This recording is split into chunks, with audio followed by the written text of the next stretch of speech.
Dear all, thank you so much for joining us today during this time period in time space.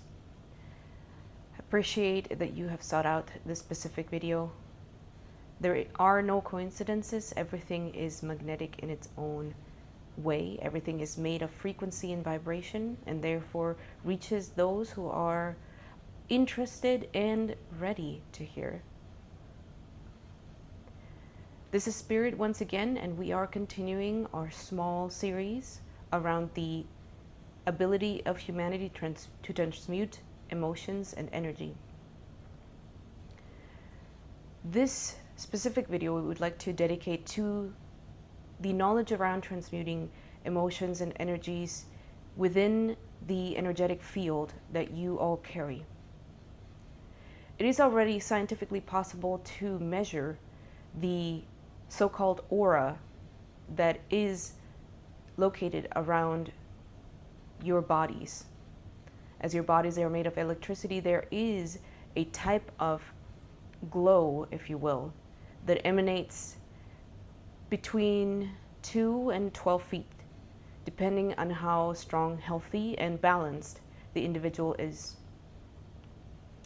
This magnetic aura is of electric frequency and therefore has the ability to repel and to magnetize energies that are external.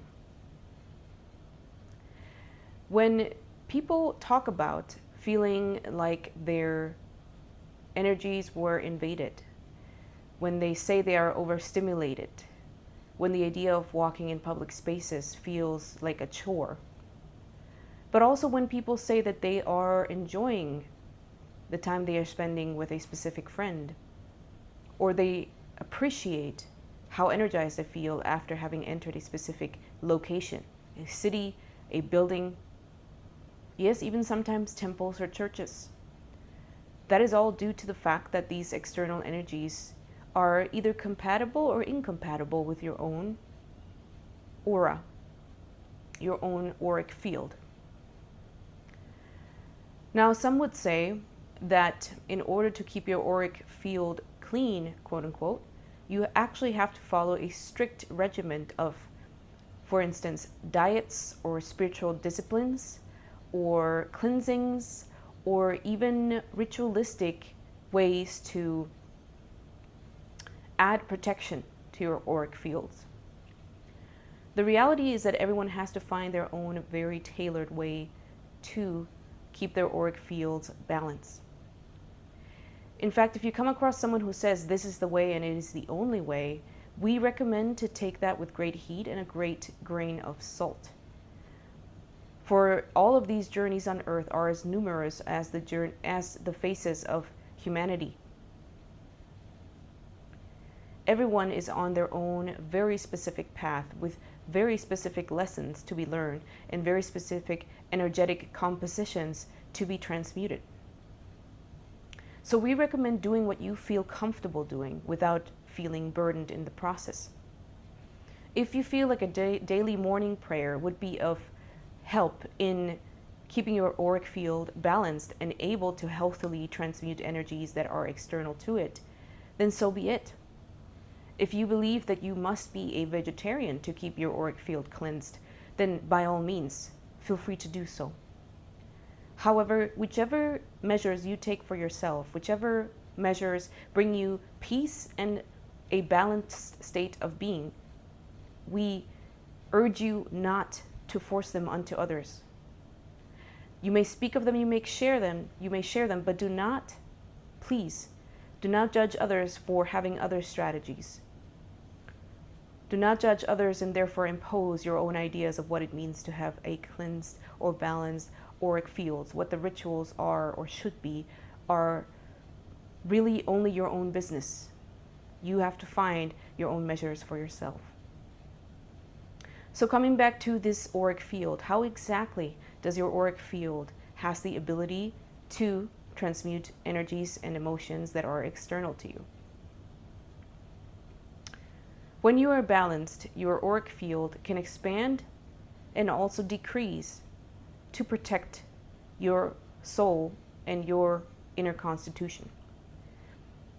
It can do so with great impact also to the people around it.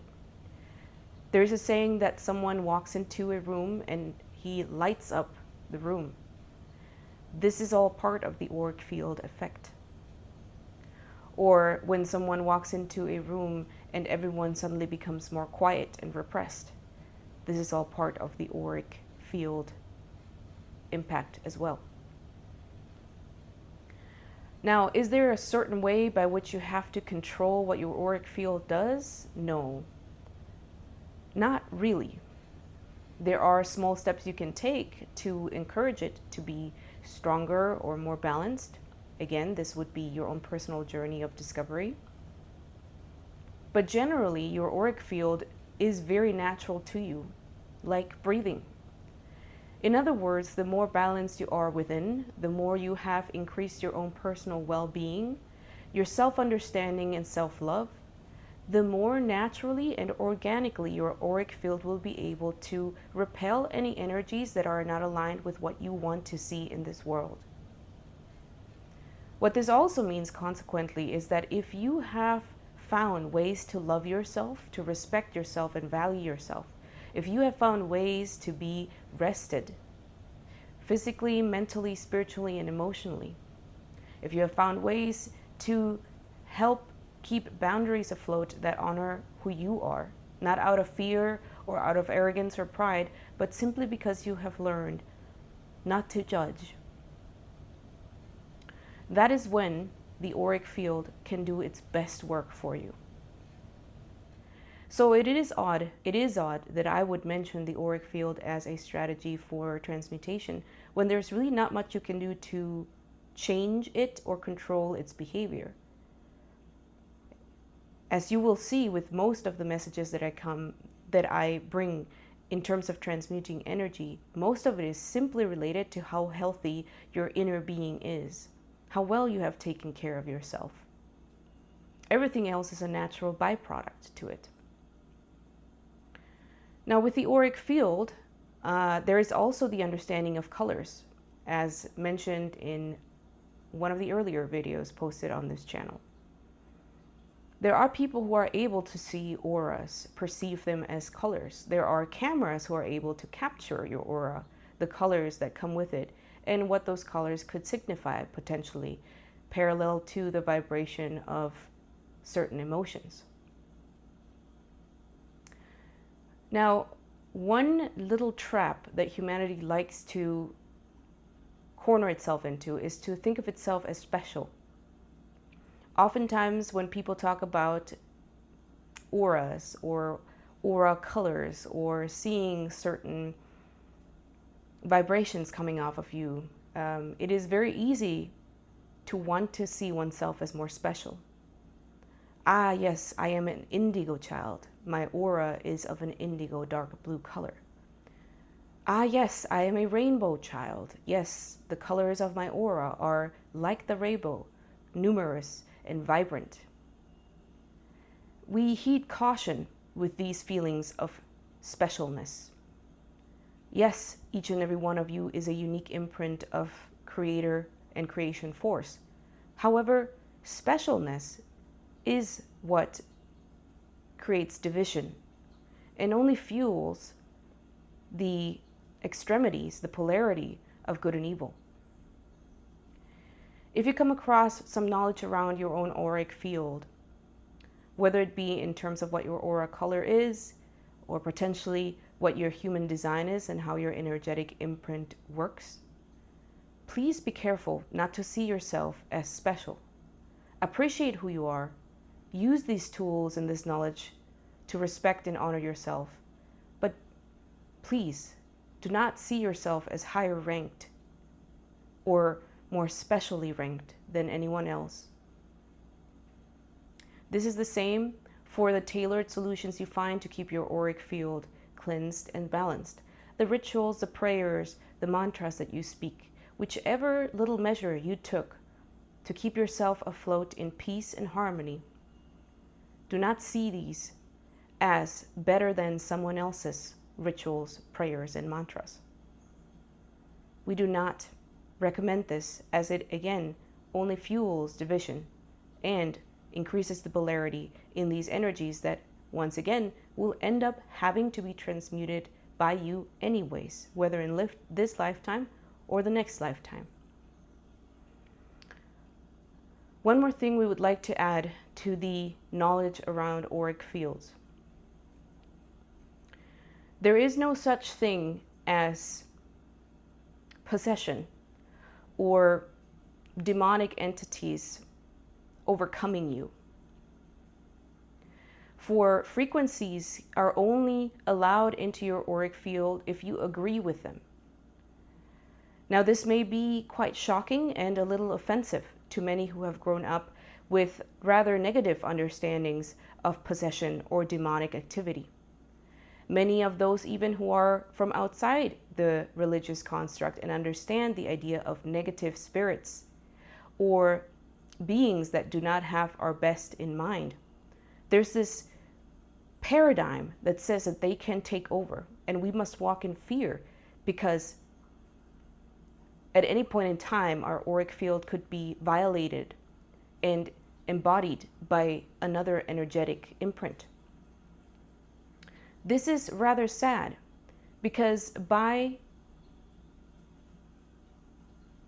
agreeing with this type of fear-based belief, you sign an agreement with external energies to allow them to enter into auric fields.